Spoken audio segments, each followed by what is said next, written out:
ఆంధ్రప్రదేశ్ ముఖ్యమంత్రి చంద్రబాబు విజన్ ఉన్న నాయకుడని, ఆయన విజన్ కు ప్రతిరూపమే హైదరాబాద్ అని ఆర్ఎండ్బి శాఖ మంత్రి కోమటిరెడ్డి వెంకటరెడ్డి అన్నారు.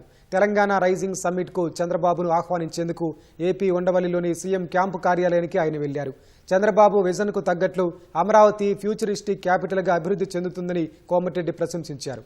ఉప ముఖ్యమంత్రి పవన్ కళ్యాణ్ పై అప్పటి పరిస్థితుల మేరకు వ్యాఖ్యలు చేశానని, రెండు రాష్ట్రాలు స్నేహం కొనసాగుతూ పోటీపడి అభివృద్ధి చెందాలన్నదే తన ఆకాంక్షని చెప్పుకొచ్చారు.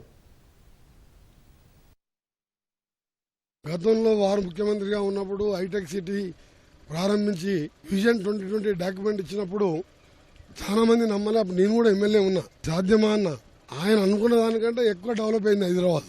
దేశంలో ఏ స్టేట్లో నిర్వహించని విధంగా ఈవెంట్ నిర్వహిస్తున్నాం.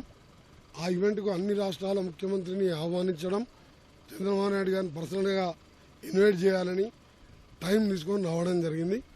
వారిని ఆహ్వానిస్తున్నాం. తప్పక వస్తారని నమ్మకం ఉంది. వారు వస్తారు. వారి సలహాలు కూడా తీసుకుంటారు. తెలుగు రాష్ట్రాలకు ఒకటి పోటీ పడి అభివృద్ధి చేసుకోవాలి మనం.